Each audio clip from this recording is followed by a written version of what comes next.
Thank you. And without further ado, Liz, I'll turn it over to you. Thank you so much, Mel.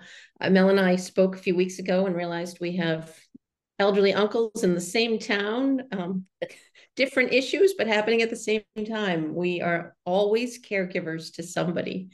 But tonight, I want to take you all and tell you a story, and I'm going to take you all back to a Saturday. It was June 14th, several years ago.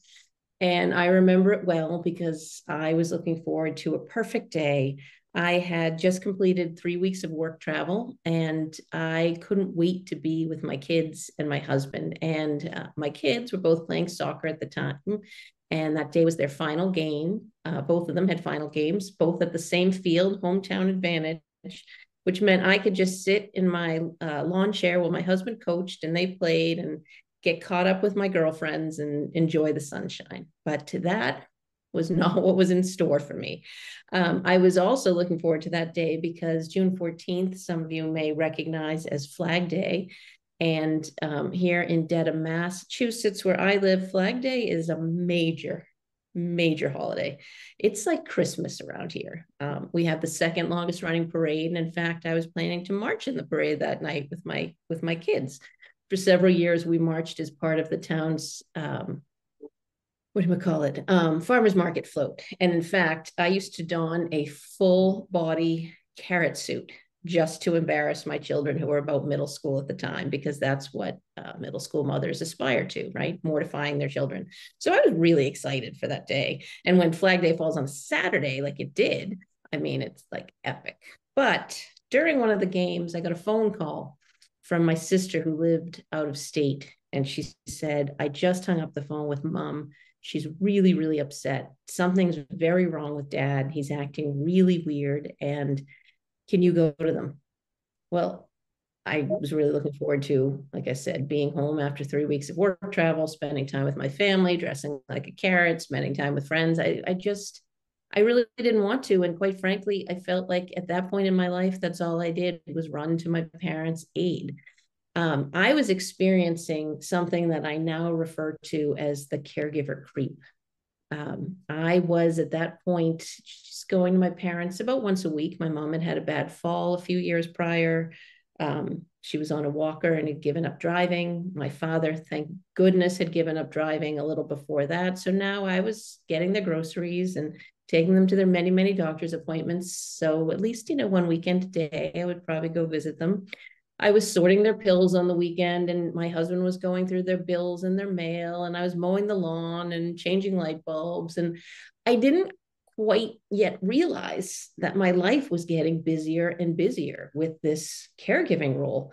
And that is what the caregiver creep is. It's a very common entry point. I now know for so many women and men, by the way, men are always welcome at Working Daughter. We call them our working dudes. So they're still a WD. But I do focus on some of the unique challenges that women face in caregiving, but men are welcome. Anyway, I recognize now that this caregiver creep is very much akin to, you might know the parable about the frog in the boiling water. When they say that if a frog jumped into a pot of boiling water, he would recognize the pot was hot and he would get out. But if a frog was in water and the temperature keeps turning up, the poor frog doesn't realize what's happening until it's too late. And that is what happens oftentimes with the caregiver creep. We just think we're being good daughters and we're just taking on more tasks our parents needed. And all of a sudden we wake up like I did, stressed and overwhelmed, and we don't even know what has hit us. And I think it's really important that we talk about the caregiver creep because it's also a major difference between elder care and child care.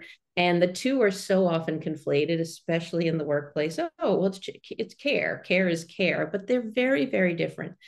And part of the reason is because so many of us, especially professional women, I mean, nothing's ever fully in our control when it comes to having children, but we often plan to become mothers. We plan or to become parents. What is having a baby going to do to my finances, my career, my relationships, my body? How do I prepare myself, my job, my house, right? We set up a place for the baby to sleep. Elder care doesn't happen like that. One, we haven't been talking about it enough. So for some reason, 53 million of us who are caring for our aging parents or an older adult all seem to be surprised that it happens. And that's why conversations like this are so important. And I'm grateful to Northbridge for hosting it. But we don't talk about it and we don't prepare for it, nor can we plan for when it might happen. There could be the creep, or there could be the second very common entry point, which is the crisis, right? We get the phone call that there's a bad diagnosis or a fall or, a trip to the ER, and we never know when that's going to happen. Childcare, assuming we have a child who's developing along, standard timelines, follows a schedule. We know when those babies are going to go to pre-K and K, and therefore how many hours we'll need care. We know when they're going to have well checks. So when we need to take days off to go to the doctor, we know when their school vacations will be, so we can coordinate our work vacations at the same time. None of that happens with childcare. Every day is a surprise. So it is a very, very different experience. And I think it's important that we recognize that. So back to that June 14th, I decided, you know what, I'm going to march in the parade. I wasn't feeling the carrot suit that day. I just put on I think a farmer's hat and a big pair of sunglasses. And if you saw me that day, and in fact, there was a parent in town who was a professional photographer, and he happened to snap a picture of me that I have that day. And it looks like I'm having a wonderful time. I see him, and, as we march through the square, and I waved to him, but there were tears filling in my eyes because I just knew from that phone call that this was going to be a whopper, and it was. But I marched in the parade to spend a little time with the family, and then I went to my parents. So now I'm going to fast forward 2 weeks later. My father is in a geriatric psych facility because he was indeed acting very, very strange, and rookie mistake. I sent him to the ER. I would never take that path again, but that's what I did. So he's in a geriatric psych facility where he is being evaluated.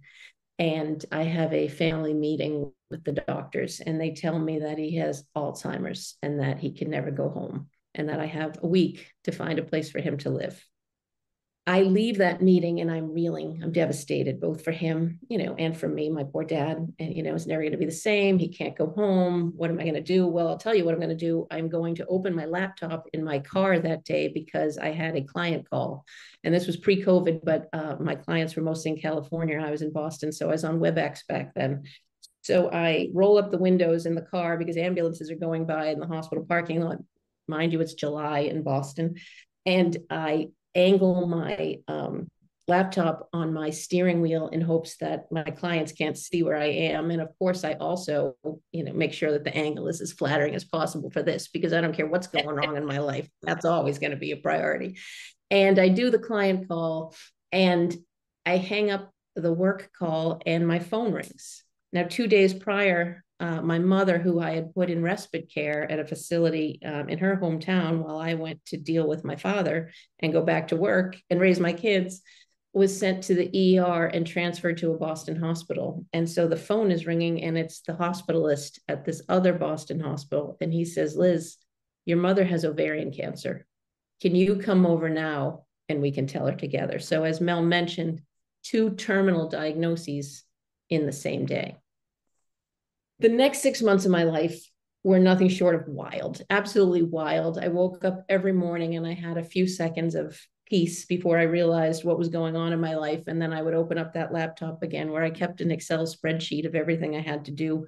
And at its highest point, it had 196 items on it, because I had to find a place for my father to live, find a place for my mother to live. I couldn't send her home with stage 4 cancer. And, I had to break the lease at the respite place, find an assisted living place for her to live. I had to hook up their phones and cancel their phones. And that alone could kill a person. Being, on hold with the phone company was absolutely brutal. I was talking to doctors, trying to understand these diagnoses and what we could expect. I was hiring an elder law attorney to figure out all of their wills and bills, because we had never discussed any of that as a family. My parents were Depression era babies. Many of you can probably relate to parents who grew up in the Depression, which means they saved everything. And so in between work and children and going, touring assisted livings and memory care facilities and meeting with doctors, I would drive to their house, remember, an hour away, and sort through these massive Rubbermaid bins where my mother kept every piece of correspondence, every bill she ever paid, and was sorting through that to try to put together their financial picture because I didn't know what it was. And through all of this, I had to go to work still. I was the breadwinner. My husband was a stay-at-home dad. And as a working mother, I'd been told many times, you will probably want to quit someday. And there were days, and there are still days, and my kids are in their 20s, that I think this is too much. But being a working daughter and trying to work was some of the hardest stuff I've ever done. And if I could have walked away, I would have walked away that summer. It was that difficult. And everything I'm explaining is just the tactical piece of caregiving, right? Never mind the emotional piece of caregiving.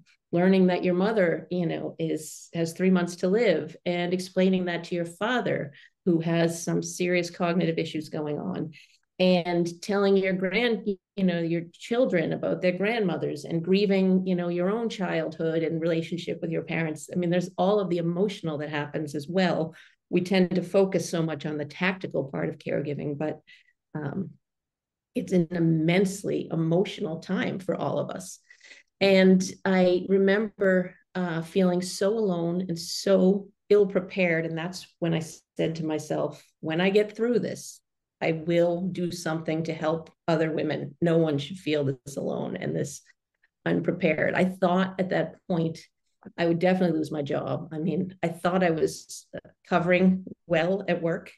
I mentioned that I felt alone. I didn't realize back then, I know now because I did research for the book, the average family caregiver is a woman in her late 40s, early 50s, and she has someone over the age of 65 she cares for, and someone under the age of 18. She works outside of the home and she struggles. Well, that was me. And I probably could have been put on a poster as the average family caregiver, because every day was wet ponytail because there was no time to dry my hair, no makeup, yoga pants and a t-shirt, unless I had a work meeting. And one day I did have a work meeting in New York. And as I was leaving the house to go catch the train to the city, wondering how I was going to pull this off, I was brushing my teeth and my front tooth snapped in half. It fell right out. Unbeknownst to me, I had been grinding my teeth in my sleep from the stress of it all. Well, I had to do the whole meeting like this and hope that, nobody would notice. And even though I was talking to a doctor every day for months, it was 3 months before I scheduled my own care to go get that tooth fixed. So it was, I thought I was showing up professional. Yeah, I wasn't doing so well at work. So I was convinced I was going to lose my job. I was convinced at some points that I'd lose my marriage because my husband did all the right things, but said all the wrong things. And the tension in our marriage was fraught as I was balancing all of this. And I definitely thought I was going to lose my sanity. But I didn't. I made it through, and I vowed to write the book. I wrote the book. I did a lot of research, and I learned a lot. And that's what I want to talk about before we take some Q&A, is what I did learn. I mentioned there are 53 million people caring for aging parents. About 60% of those are women. I mentioned that men are always welcome at Working Daughter, but I focus on women because there's an expectation with women that we will be the caregivers. Even though the caregiver split is 60% women and 40% men, there's this expectation on us that we will be these dutiful daughters, that we will feel blessed, that we have time, that we can go to a doctor's office in the middle of our workday and wait hours for them to be late, and then take someone for blood work. And the doctors just don't understand when maybe we need to be at work as well. I remember I had just written my first book when all of this was happening. And when I did get out to talk about my first book, and people would say, what are you doing next? I'd say, well, nothing. I'm taking care of my parents. And they would give me this look. They would put their hands on their chest and they would tilt their head and they'd say, what a blessing. And in my mind, I was screaming, no, it's hell. This is hell. I've since learned that we can hold two thoughts in our head at the same time. It was hell and it was a blessing, but you don't necessarily feel that blessing when you're going through it. You feel it after the fact. And I'll get to that in a few minutes. Women oftentimes have already taken some time off at work. And this caregiving experience, although it happens more and more at younger ages, 25% of all family caregivers are millennials, and more Gen Zers are starting to care for parents too. or siblings or spouses or somebody. It was happening at a time that was so inopportune in my career. These are your peak earning years, and if I hadn't been able to hold on to my job, was anyone going to hire this haggard, 50-something-year-old after she went through this caregiving experience? I didn't think so. I was really worried about that. And caregiving is a societal issue. As Mel mentioned, 10,000 people are turning 65 every single day. And so, and we're seeing a movement towards, right, care at home, hospitals at home. It's better for the patient. It's better for the insurance company. Who it's not better for is the caregiver. It is falling to us to do more and more care. And it's an economic issue as women report either leaving their job altogether, going part-time. I did that for a while. Changing jobs to take one with lesser responsibility. I did that for a while. That's impacting not only our paychecks in the moment, but our retirement funds later. So it's a major economic issue to the tune of $470 billion worth of care that mostly women are providing for free. And guess what? It's work. It's work. So wow. Unpaid work. So I learned all this through my book, all of these hard truths about caregiving, that it's hard, it's stressful, it can feel like a burden, which is a word we're not supposed to say, right, when we're dutiful daughters, but that's what it felt like sometimes. It can disrupt our lives. It can negatively impact our careers. If you're on this call, you probably know all this, right? It's probably, but I want you to know that it's universal. This is global and it is not just you. And we are being tasked as we live in this rapidly aging society, as people live longer, to figure out as individuals, how do I care for someone for a century? Because people are living that long and we haven't figured out as a society how we do that. And so I say to women who are feeling stressed, who feel like they can't get it all done, it's because you can't. It's because I took data from the US Census Bureau. They put out a study every year, every quarter actually, the American Time Use Survey. And they show on average how much time we all spend based on gender and age groups, doing everything from getting dressed to commuting to working to making the kids lunch to caring for our aging parents. And when you add up the number of hours that a woman in the sandwich generation who's caring for someone under 18 and over 65 does every day, it's 25.5 hours a day. Now, I'm sure all of you know there's only 24 hours in a day. Liz, so the reason we feel... Liz, I just want to say, did you say 25 hours? 25.5, Mel. Wow. Because you went out for a second and I wanted to make sure everybody heard that. That is incredible. Okay. Yeah. And so the reason I'm jumping ahead to the Q&A, I know we'll get a question about guilt because I've never spoken to a group and not, but the reason we feel guilty that we can't get it all done is because we physically, it's a science or a math problem. We cannot physically do 25.5 hours worth of work in a 24-hour day. And so I just tell you this, not for you to throw up your hands and say this is impossible. I tell you this because you're doing so much and we are so inclined as women to go to bed, wake up at 3 a.m. Who wakes up at 3 a.m. with their mind racing and all their worries and say, I didn't do enough. I didn't call her today. I was less than, I snapped at mom when she had Law and Order on volume 75. I wasn't perfect today. We don't wake up at 3 a.m. and go, I did this, I did this, I did this, I did this. And that's amazing given how much I have to do. And so I encourage caregivers to try to change their tune a little bit. And so now I'm jumping ahead of myself because that's one of the strategies I want to share with you. So I'll back up a little bit. So I told you all the bad stuff about caregiving, and you have your own stories, I'm sure. But I also learned, and Mel referenced this in her intro, I learned about research that's been done by 2 professors, one's at Johns Hopkins and one's at the University of South Florida.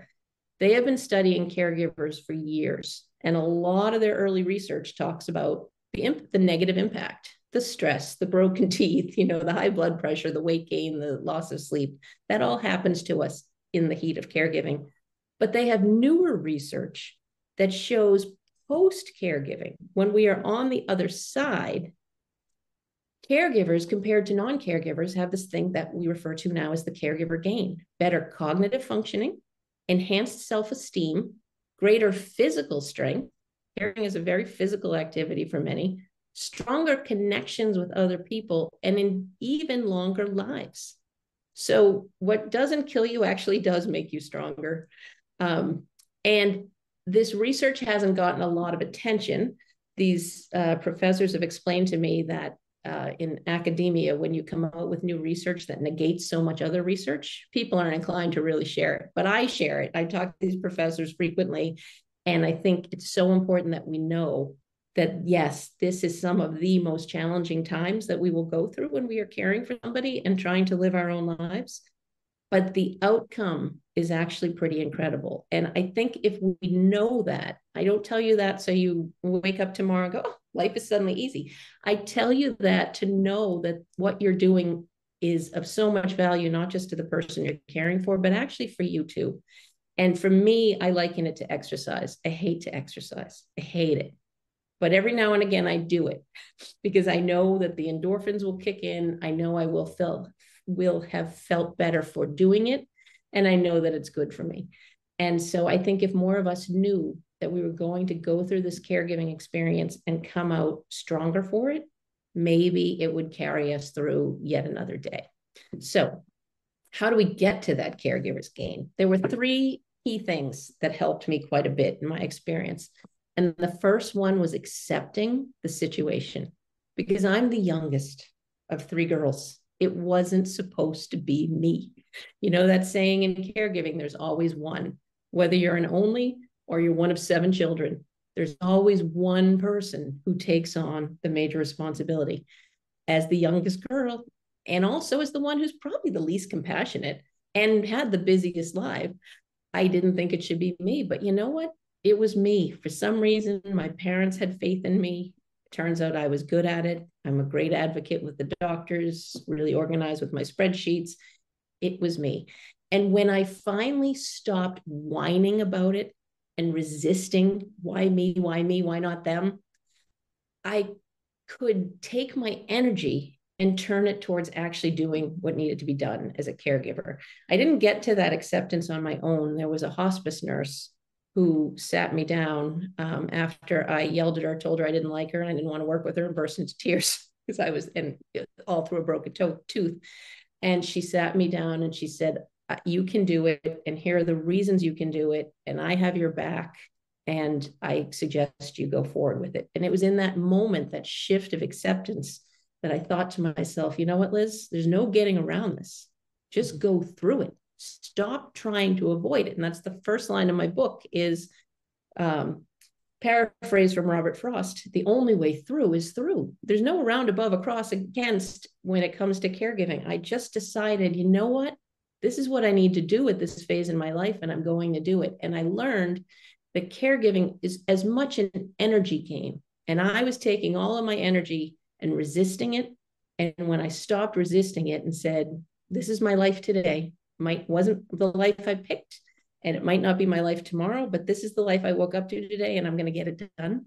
I was able to have so much more energy. And then later in researching the book, there actually is research that shows that caregivers who take on the role from the framing of accepting it versus feeling victimized by it do have a better experience and are closer to the caregiver's gain. So I hear from caregivers every day, like, my life as I know it is over.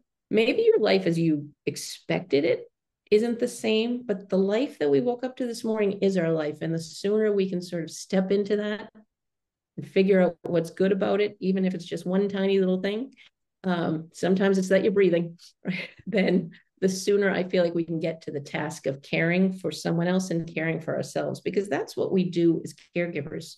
We're responsible for 2 lives at the same time, and one is hard enough, but that is the role that we play. And so the second strategy was very similar to that. I call it finding my B-side. And I can't see who's on the call, so I can't assess ages. But for anyone who isn't familiar with vinyl records, when an artist used to come out with a hit song, it was on a record called a 45. So it was a small record that only played one song on the A side and one song on the B side. And the A side was the song that all the radios played, that got all the attention, that was supposed to be the hit. But it turns out many B sides became bigger hits than the A side. And so my analogy there is we all are singing a song. My song about caregiving prior to that meeting with that hospice nurse was one of victimhood, of why me, and I want to murder my sisters. I decided that anger and stress was eating me alive, and that if I didn't shift, I would be the one who got sick and needed a caregiver. So I forced myself to find a different song to sing. And the song I sang, it's a little self-centered, but was, you know what, Liz, you're good at this. And that's why you're a caregiver. You're really good at this. And so embrace it. And so again, that 3 a.m. wake up call that we all have when, women of a certain age just wake up and worry. I really encourage you to think about what messages we're telling ourselves and see if you can find a flip side, because there is always a flip side. I think the flip side of stress is fortitude, right? The flip side of loneliness is strength. I mean, the flip side of chaos and 196 items on your to-do list is resilience. I mean, there's always a different song we can be singing. In fact, I encourage you maybe to tell yourself that story, thank yourself for all you did. Maybe when you're brushing your teeth at night, look yourself in the mirror and say thank you, because you don't hear it a lot as a caregiver, but you deserve it. And then maybe you'll sleep through 3 o'clock if you start to change the tune a little bit. And then the last strategy, and then let's get to some questions, because I see some coming through the chat, is to play the long game. And I referenced this. Most of us wouldn't choose caregiving, probably because we wouldn't choose to see the people we're caring for be so vulnerable or sick or whatever they're experiencing that causes them to need care. But the life we wake up to today is our life. And so the sooner we can accept that. And so for me, playing the long game was thinking about, okay, what do I need to have in place post caregiving? Because I knew there was going to be a post caregiving, as sad as it was to think about what that actually meant. I knew that I wanted to stay married. I knew that I wanted to maintain some sanity. I knew that I needed to stay employed. And I knew that I wanted to have some semblance of my health still intact. And so I planned out my post caregiving needs or desires. And then that allowed me to think through how I behaved on a daily basis. Knowing what I wanted in place long-term post caregiving gave me a second lens to always evaluate situations. I mean, so many times for me in caregiving, it was go to the hospital or go to work, take the work trip or stay home with my kids. It was a constant choice. And you're so wound up in your care and your stress that you get this analysis paralysis. You can't decide what to do. Well, knowing what I wanted long-term and what I needed to do short-term gave me 2 different ways to evaluate a situation. And I'll jump ahead a little bit. I became a spousal caregiver a few years after my parents passed away. My husband was diagnosed with pancreatic cancer. And so 2 years after my dad died, I was taking my husband to chemo treatments. And it was just about that time, when after 2 years of shopping around the Working Daughter book and being told by publishers, no one will ever talk about this topic. This book will never be published. No one wants to discuss it. It's too depressing. 3 publishers reached out and wanted me to finish the book. My husband had pancreatic cancer. My 2 kids were in high school, and I was spending every Friday in the chemo treatment center. And you know what? I said yes. I said I would write the book. And every Friday, while he listened to music and got his infusions, I sat with my laptop and I pecked away at the book. And yeah, I missed a few deadlines and I stayed up a few nights, and it was sometimes a miserable experience to be writing that book while we were going through another miserable experience, but it added up. And I'm so grateful that during all of these caregiving experiences, I kept saying yes to things, even when it seemed impossible. And I'm so grateful that I never quit my job, because I am now raising 2 kids on my own. And if I had quit at any point, I would be in big financial trouble right now. And so that's my encouragement to you is it is hard and nothing is going to look perfect. It's not going to look perfect even if you're not a caregiver. But if we can chip away at the things that matter to us and remember, they will make a difference. The other thing was my health. I was existing on Twizzlers and Diet Coke that summer that my parents were sick. I needed caffeine every day. And there was something about the sugar rush and the chewing of the licorice that just satisfied me. And I had no time to stop and eat. I also knew at one, I'm like, you're going to get sick and need a caregiver if you don't start doing something. And so I started just by adding a glass of water every day, just one. And then it became two. And then I started bringing my sneakers or trainers. Well, I guess everyone's from New England, probably on my sneakers with me everywhere. And somebody's talking about Dunkin' cold brew. Right? I know. What I was doing after all that caffeine was I was then having a glass of wine every night to try to like counter the caffeine and the sugar. It wasn't the healthiest. So I just started little things. I started walking for a quarter mile, then a half a mile. I started drinking water. It wasn't perfect. I wasn't chopping veggies, but I was doing a little bit so that when I was in a different place, everything in my life wouldn't have fallen to hell. And so I encourage you to remember this is a long game. You don't have to do everything perfectly now, but continue to focus on your own life too, because it matters as much as the person you're caring for. And I know that's harder said than done. So I'm going to shut up and maybe take some questions about just how you can do that and what questions you need. That is my story. And that is my, hopefully, song of encouragement for all of you. Well, Liz, I learned some things tonight from you. First of all, I like many of the people on this call, like you said, we've all been caregiving, and I don't know why women were born. I look at the Superwoman, um, you know, picture behind you, your logo, and that's, I think, exactly how caregivers see themselves, and they do go through that incredible guilt. I will add on, as a caregiver, not only do I have children, I have a grandchild that I try to help with as well. So I think our generation is seeing even that add on.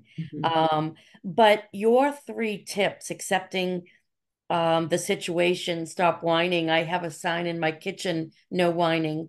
And finding my B side. I absolutely love that because, we all can relate to that, those one hit wonders, and we didn't turn over that album and see the other side, and then playing the long game. But I do know that there are a lot of questions, and I'll ask my colleagues, Kristen and Shannon, that are behind the scenes, maybe to give Liz and I one of the questions that you're seeing on the screen. Sure. And can I just say one thing, Mel, before they jump in? Sorry. I never said no whining. I'm a big fan of whining, but okay. Big fan of pity parties, you just have to put a timer on them. There you go. So, there you whine go. away, stop. Yeah. Yeah. There you go. So one of our first questions is about, the relationship with siblings. So if you have siblings who live out of state, what are your tips on, getting them to visit more and share a little bit more in the care of your parents? I think if you have, you're not going to like this answer, but I think if you have siblings who are living out of state who aren't visiting as much as you think they should be, move on. Because if they haven't figured out that they should, that is not where you want to spend your energy. And I know that's probably not a popular answer. Here's what I learned about siblings through my experience was we all have strengths and weaknesses. And if we can learn to use each of our strengths and weaknesses to an advantage, then that's the best way to go. I always say that caregiving when it comes to siblings is no time for magical thinking. Part of the reason my husband and I fought so much when my parents were sick was because he would say, why don't you have your sisters do that? Why don't you have your sisters do that?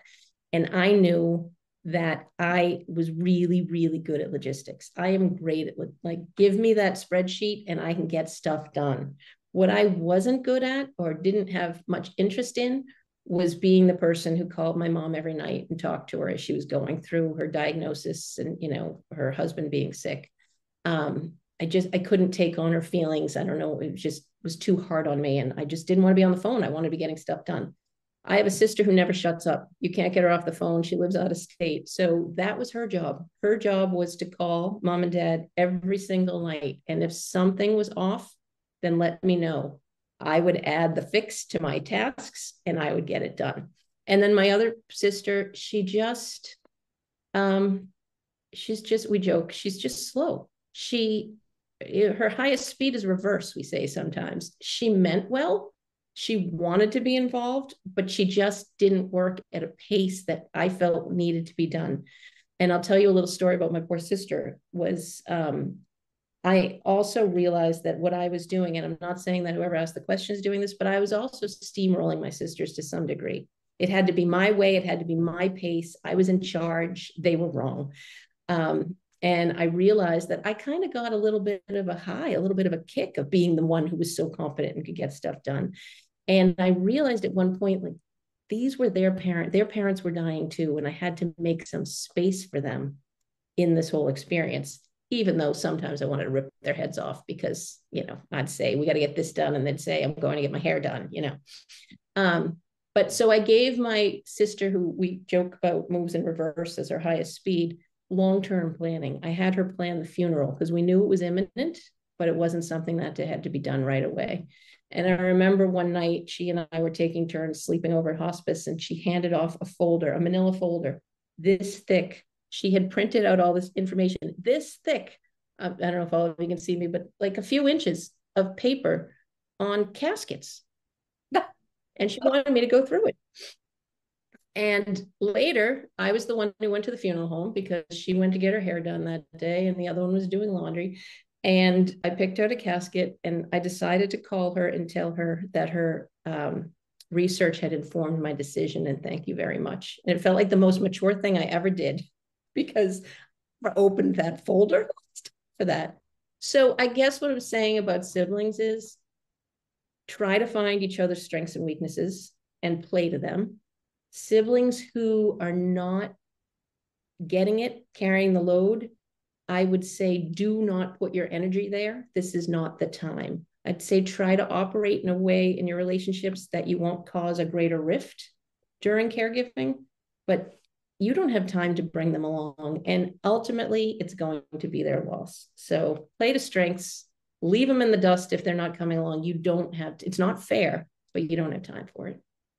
And I will say one thing, because I'm, again, going through this myself and gone through it as the primary caregiver for my uncle right now. I think also just being direct, I have a tendency to feel like I can do it all. And I went through a period of my life in the last several months that I couldn't.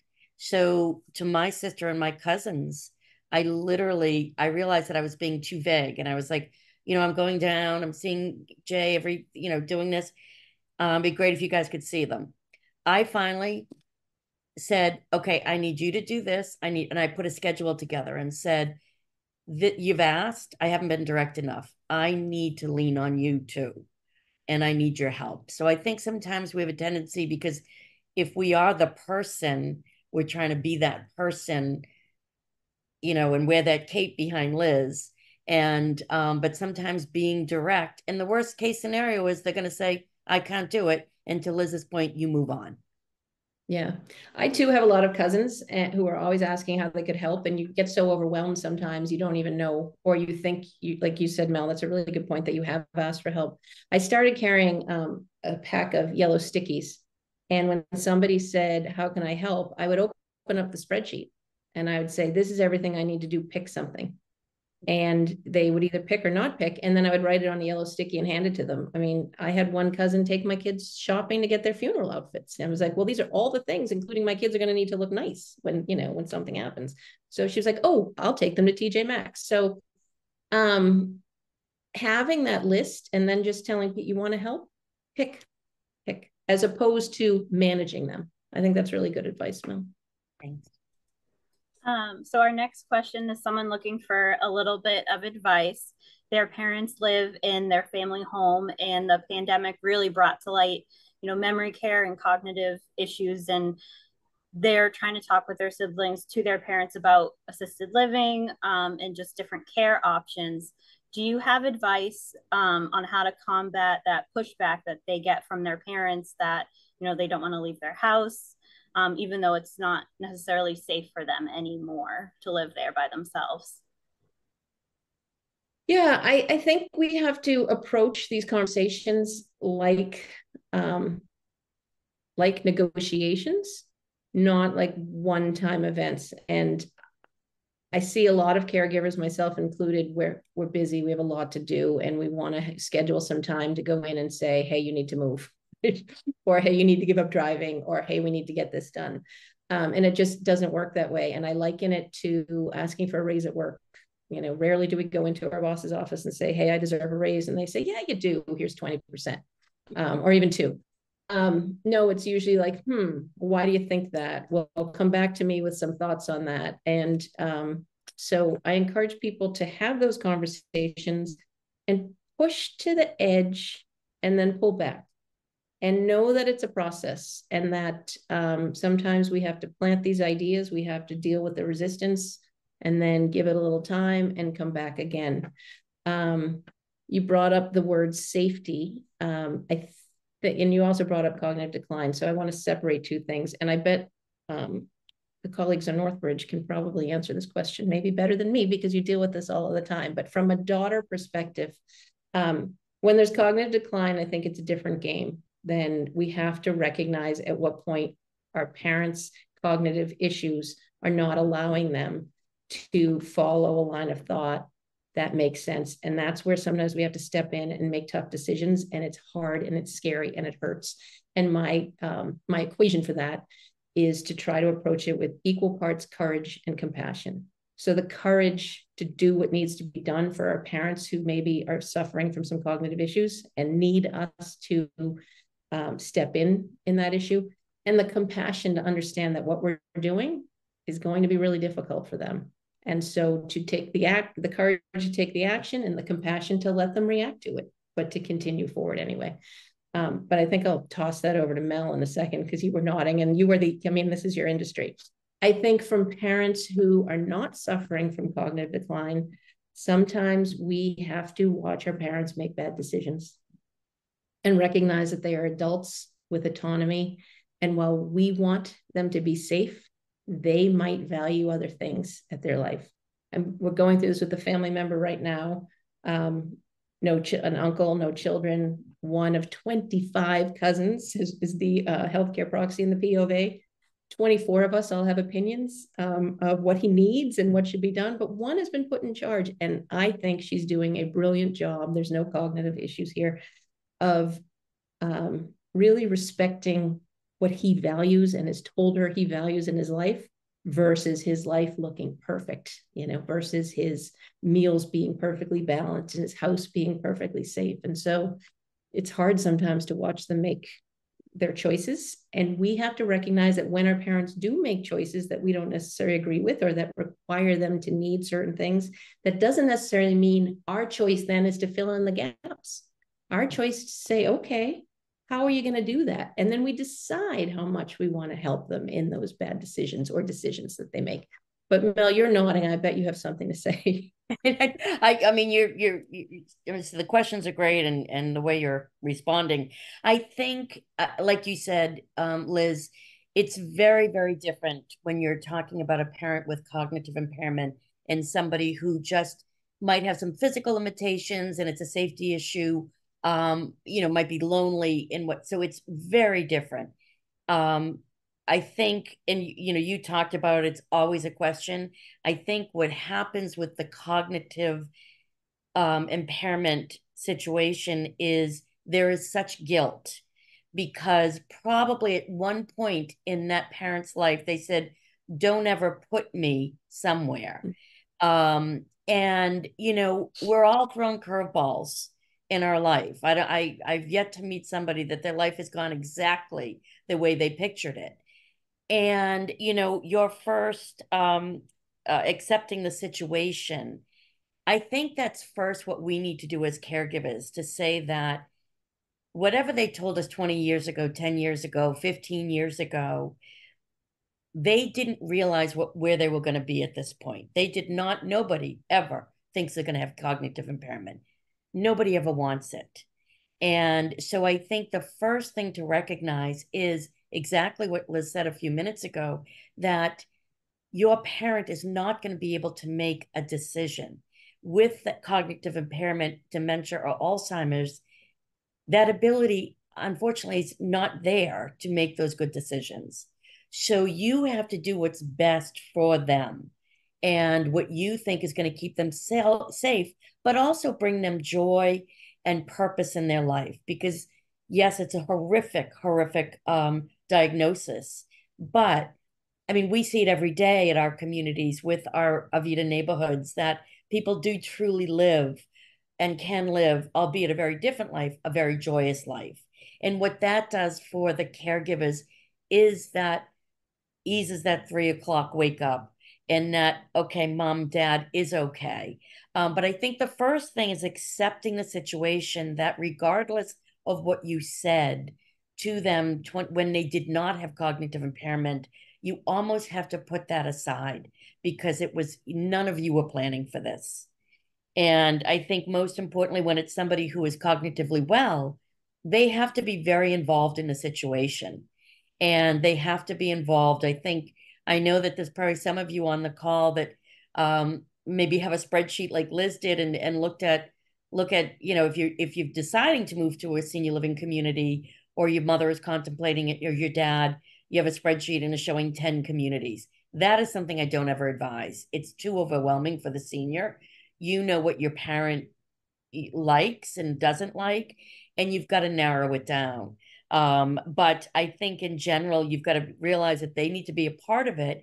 And they've already gone through several chapters of their life already. They've already made change when they don't think that they were ready for it, whether it's having children, buying their first home, their career. This is that another step in their life that does oftentimes require a change because things are changing in their life. So I know there's a lot more questions. We'll keep going for Liz. So this next question I think kind of goes well with the question you just answered. Someone who's, you know, beginning to accept the long game, and the next big struggle they're dealing with is the anger that's coming from their parents after they've moved into a community. How do you manage the feelings of anger that maybe your parents are feeling on top of managing, you know, their care and everything else that's going on? Oh, yeah, that one is so hard. And again, Mel's really the expert, but I'll tell you from a daughter perspective and from the working daughter community, what I've learned and what I recommend and see. One is if you can find a community. So Working Daughter has a private Facebook page called Working Daughter. And there are about 10,000 people in there, mostly women, but some working dudes as well. And we range in age from late 60s down to early 20s.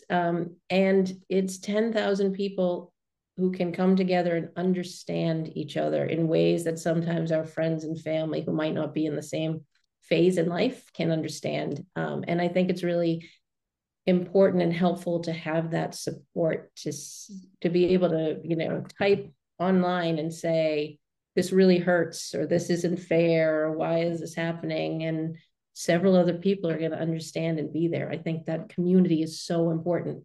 We play the caregiving game, you know, as solo athletes. It should be a team sport. You know, we need support, and sometimes we need counselors or therapists as well, because these feelings are intense.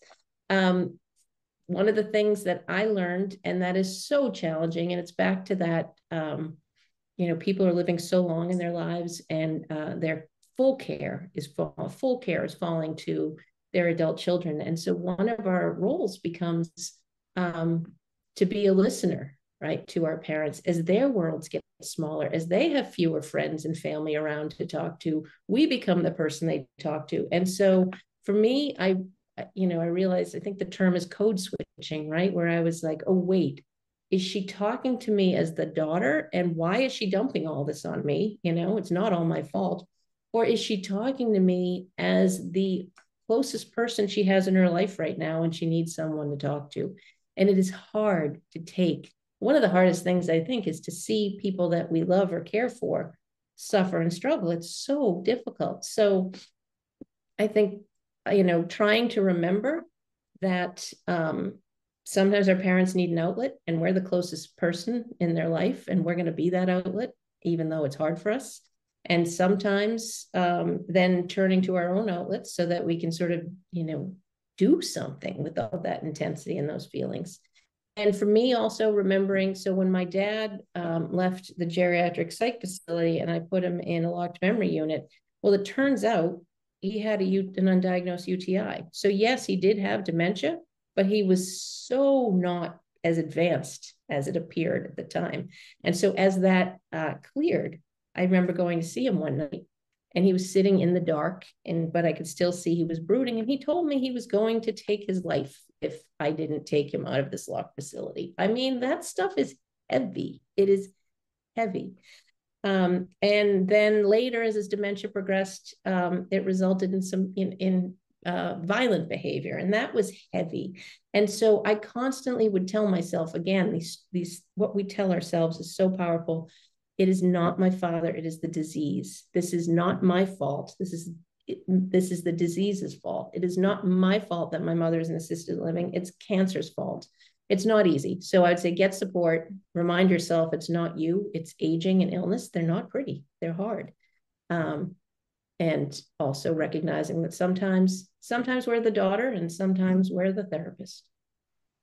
Absolutely. And I do think for that individual that asked, I don't know, I might have missed it when Shannon read the question. I don't know how long the parent has lived at the assisted living community, but we talk a lot about guilt, and you know, sometimes I probably did it to my mother, made her feel guilty, and I probably make my daughter feel guilty sometimes. It's just part of who we are, and we don't even realize it.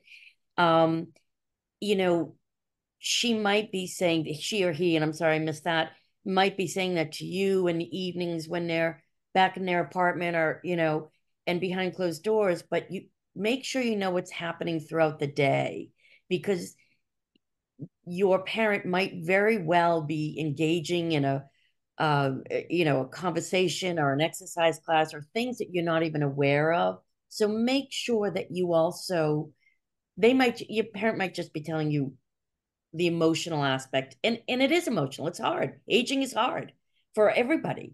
But make sure you're in tune to some of the joy and laughter and new friendships and maybe connection that they're making with the server in a dining room. Make sure you take the time to know that as well. Such a good point. That same day, it turns out my father had done karaoke earlier in the day. My father, karaoke. And later, as we moved through his how he was feeling that night, he told me how wonderful it was, and how he was expanding his life. I call it the dead rat syndrome. If anyone has a pet, especially a cat, and you wonder why they bring you a dead mouse, and you're like, oh my God, my cat just broke. It's because they're bringing you a gift. It's because they trust you the most, and so they can let down their guard. Mm-hmm. It's not an easy role to play, but it's actually an important one. I think we have time for just one more question, but we will be responding to your questions. And Liz is also going to be writing a guest blog for Northbridge. So we'll cover other questions in her guest blog as well. So if you want to go to our website and check that out. One last question we got that I think will be a good one to end on is, someone's starting to notice their parents declining a little bit physically and mentally. And they know there's a lot to come, but they don't know where to start. What are your tips on where to start? Great question. And with your permission, I will, in the blog, I have a PDF document called Caregiving 101, and it's designed specifically to analyze, where do I begin? Because we often begin in the middle. And it breaks down 3 or 4 categories, thing off the top of my head: housing, finances, and medical. And it tells you the things that ideally you can start to line up and learn about and organize in those 3 areas. For example, I think one of the challenges that caregivers often face is they don't understand what the different senior living options are, and what the government pays for, what's private pay, what the different options are, how many wonderful things there might be in different communities. And so it walks you through, what the different communities are, and just to start to familiarize yourself. Even if your parent may never move, it's just helpful to know those options. And then there are checklists for what is ideal to know around your parents' finances, and what is ideal to know around your parents' medical, like who their doctor is, who their specialists are, copies of the insurance card front and back, list of medications, ideally why they take them. And it also encourages you, if you don't have that, if your parents aren't willing to give you that, or if you're in the middle of caregiving and you wish you had that, to know that most of us don't go into this that organized and ready. But this guide hopefully will at least give you a sense of what you want to know. And also maybe your parents are beyond a point where they can explain what, where things are or what they value at this point in their life.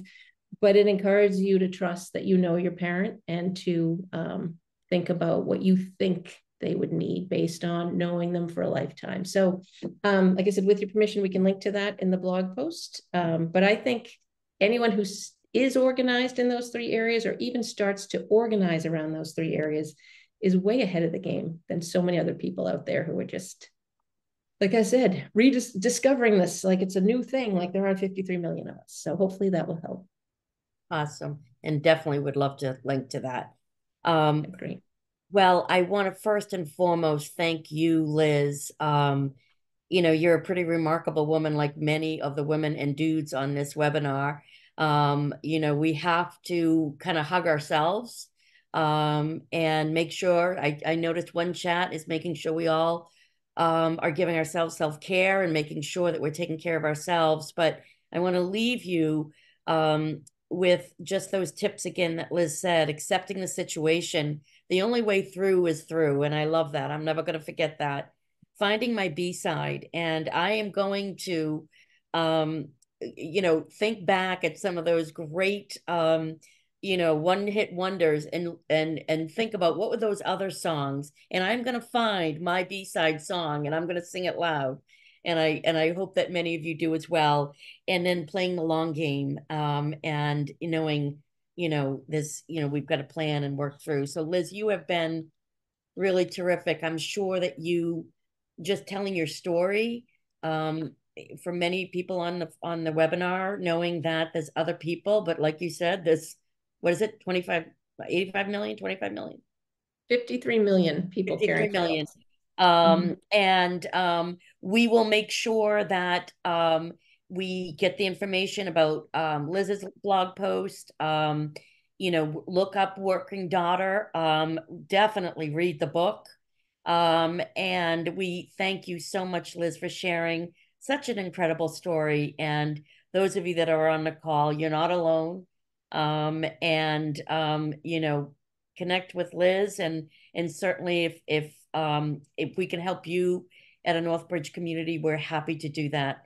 And I wish you all the very best. Go out and enjoy the sunset. It might be a nice one. And thank you for joining us this evening. Thank you.